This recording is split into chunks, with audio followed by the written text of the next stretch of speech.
बिहार में नियोजित शिक्षकों की सक्षमता परीक्षा की अनिवार्यता से जुड़े फैसले का विरोध शिक्षक संघ कर रहे हैं। पटना के केदार भवन में शिक्षक संघों की सर्वसंघीय आपातकालीन बैठक आज रविवार को हो चुकी है। बैठक के पश्चात बिहार पंचायत नगर प्रारंभिक शिक्षक संघ के प्रदेश अध्यक्ष आनंद कौशल ने कहा कि बिहार के नियोजित शिक्षकों के साथ सरकार सौतेला व्यवहार कर रही है, जो बर्दाश्त नहीं किया जाएगा। उन्होंने कहा कि बिहार में नियोजित शिक्षकों का जितना भी संगठन है वो पटना में एकजुट हो रहा है। हम लोग एक मंच बनाकर सरकार से आर पार की लड़ाई लड़ेंगे। सरकार को सड़क से सदन तक जबरदस्त विरोध का सामना करना पड़ेगा। प्रदेश अध्यक्ष प्रदीप कुमार पप्पू ने कहा कि पहले 3 बार परीक्षा का आयोजन करने की बात हो रही थी, लेकिन अब नए नियम लेकर आए हैं जिसमें 3 बार परीक्षा देकर पास होइए, नहीं तो नौकरी से बाहर कर दिया जाएगा। ये मनमानी है। हमें बिना शर्त राजकर्मी का दर्जा देना होगा। हम लोग 3 स्तरीय रणनीति बना रहे हैं। न्यायालय में भी सरकार को चुनौती देंगे और बजट सत्र में विराट आंदोलन करेंगे। वहीं प्रदेश अध्यक्ष केशव कुमार ने कहा कि 60 वर्ष की नौकरी की नियमावली बनी थी, उसे आप मनमाने तरीके से नहीं हटा सकते हैं। चलिए, बैठक समाप्त हो जाने के पश्चात सभी प्रदेश अध्यक्ष की क्या प्रतिक्रिया रहती है जानते हैं। उसके विरुद्ध एकजुट होने जा रहे हैं और बड़ा फैसला भी हम लेने जा रहे हैं, जो खास करके सर्वप्रथम सरकार ने शिक्षकों के शिक्षा विभाग के द्वारा सर्वप्रथम शिक्षकों के अधिकार को छीना गया, उनके सम्मान के साथ खेला गया। अब शिक्षकों को राजकर्मी के नाम पर परीक्षा लेकर उन्हें बर्खास्त करने की योजना बनाई है। हम इसका पुरजोर विरोध करते हैं और पूरे बिहार के शिक्षक इसी मसले पर गोलबंद हैं। सारे बिहार के शिक्षक संगठन के नेता हमारे यहाँ आए हुए हैं। हम बिहार के शिक्षकों के और बिहार सरकार के शिक्षा विभाग के तानाशाही रवैया के विरुद्ध बड़ा से बड़ा फैसला लेंगे, बड़े आगे बढ़ेंगे। बिहार सरकार के मुख्यमंत्री जी से कह चुके हैं कि आप कितनी बार परीक्षा लेंगे। 3 बार उधर परीक्षा लिए दक्षता के नाम पे, नहीं पास करिएगा हटा देंगे, हटा दिए। फिर उसी नियमावली को अपग्रेड करते हैं और कहते हैं फिर 3 बार अपीयर होइए, नहीं पास करेंगे हटा देंगे। संविधान से बड़ा हो गया क्या सरकार? कोई संविधान से बड़ा नहीं हो सकता है। हमको हटाने वाली सरकार के खिलाफ पूरे बिहार के शिक्षक संगठन गोलबंद हो चुके हैं। हम लोग काबिल हैं, साबित कर चुके हैं। बार बार परीक्षा नहीं देंगे, बिल्कुल फॉर्म नहीं भर रहे हैं नियोजित टीचर, और हम लोग विराट आंदोलन की तरफ अब बढ़ रहे हैं और सरकार का ईंट से ईंट बजा देंगे। हमको हमारा संवैधानिक अधिकार है, 60 साल तक नौकरी में रहेंगे, यह नियम बन चुका है। तो आप क्या फरमान से हमको हटा दीजिएगा? यह सब बर्दाश्त नहीं करेंगे। परीक्षा नहीं देंगे, बिना शर्त राजकर्मी का दर्जा देना पड़ेगा और 60 साल की नौकरी हमारी है वह रहेगी। ऐच्छिक स्थानांतरण लागू करना पड़ेगा। मेरे पदाधिकारी निरंकुश हैं और लगभग 40 वर्षों से ये लोग जो है मेरे शिक्षक पर मैंने तानाशाही थोप रहे हैं। सूबे बिहार के शिक्षक अब न तो परीक्षा देंगे और दक्षता पात्रता उत्तीर्ण हैं।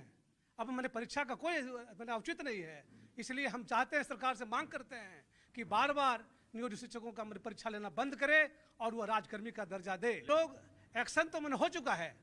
जब मैंने कल की बैठक के बाद आदरणीय के पाठक साहब ने जो मैंने फरमान जारी किया कि जो मैंने परीक्षा दे चाहे नहीं दे उनको हम हटा देंगे, यह तो कोई लोकतांत्रिक देश है और राजनीतिक दलों का बहुत बड़ा योगदान होता है। हम तो प्रत्येक राजनीतिक दलों का पूर्व में गए थे।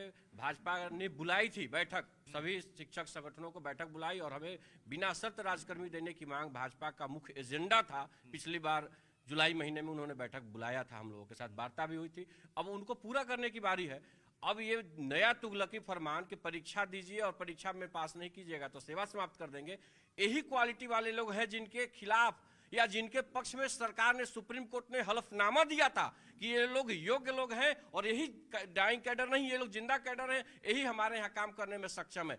अब ऐसी कौन सी परिस्थिति आ गई कि हम सरकार के लिए नासुर बनते जा रहे हैं? सरकार हमारे खिलाफ साजिश पे साजिश रचते रचते इस स्तर पे ले आई कि अब हमें हमारी सेवा समाप्ति की ओर अवसर है। सरकार के द्वारा जो सक्षमता परीक्षा को लेकर विशिष्ट शिक्षक नियमावली आई है, उसमें एक कंडिका दूसरे कंडिका में स्वयं विरोधाभासी है।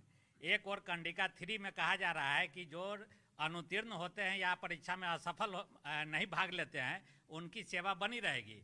और फिर उसके कंडिका 4 में जाके कहा जाता है कि एक कमेटी का गठन किया जाएगा और कमेटी निर्णय लेगी। इससे पूर्व सरकार को यह बताना चाहिए और खासकर शिक्षा विभाग को कि आज तक कितनी भी कमेटियां बनी, लेकिन उस कमेटी का 2 साल 3 साल हो गया, नियोजित शिक्षकों का सॉफ्टवेयर स्थानांतरण के लिए बन रहा था लेकिन नहीं बना। और अभी जो 2 दिन के अंदर जो आया है, के पाठक का फैसला या लोकतंत्र का यहाँ चलता है, के पाठक नहीं चलता है। के पाठक का तुगलकी फरमान तुरंत वापस होगा 24 घंटा के अंदर, नहीं तो कल हमारा 1942 केस नंबर है, कल हाई कोर्ट में सुनवाई है, केस भी किए हैं, कल सुनवाई भी है। और वरीय अधिवक्ता वाई गिरी आज कल पक्ष रखेंगे। और मैं पूरे बिहार के तमाम शिक्षकों से मेरा अपील है कि पूरे बिहार के तमाम शिक्षक संगठन एक सारा गुण अवगुण त्याग कर बिहार के शिक्षक संगठन एक होकर हम लोग शाम तक बड़ी आंदोलन की घोषणा करेंगे और ईंट से ईंट बजा देंगे, सरकार को झुका देंगे। जीत हमारी होगी और शिक्षकों की होगी और दक्षता परीक्षा के आधार पर बिना शर्त राज्यकर्मी का दर्जा देना होगा, नहीं तो गद्दी छोड़ना होगा। मैं प्रमोद कुमार यादव, प्रदेश अध्यक्ष शिक्षक संघ बिहार। जो ACS पाठक है या अपनी सरकार चला रहे हैं या मुख्यमंत्री के समानांतर सरकार चला रहे हैं शिक्षा विभाग में, न कोई मंत्रालय है न कोई मंत्री है। और यह शिक्षकों को सिर्फ छांटने का और नियोजित शिक्षकों को भविष्य बर्बाद करने का यह फंदा अपना रहा है। यहाँ के गरीब बच्चों, गरीब ननिहालों के भविष्य से इसको कोई लेना देना नहीं है। और इस बार हम लोग किसी भी पदाधिकारी के, चाहे पाठक जी हों चाहे कोई आए, कोई भी धमकी से डरने वाले नहीं है। और आर पार की लड़ाई के मूड में सारे शिक्षक संगठन आ चुके हैं और इस बार करो और मरो के नारा से हम लोग बिहार पैटर्न तो हम पास करेंगे ही 100%, लेकिन संविधान के नियम के तहत जो होगा वो ना कि हम अपना मन से जब हिटलर शाही लागू करें, नियम लागू करेंगे उसको हम पालन करते चले। संविधान का मौलिक अधिकार का हलन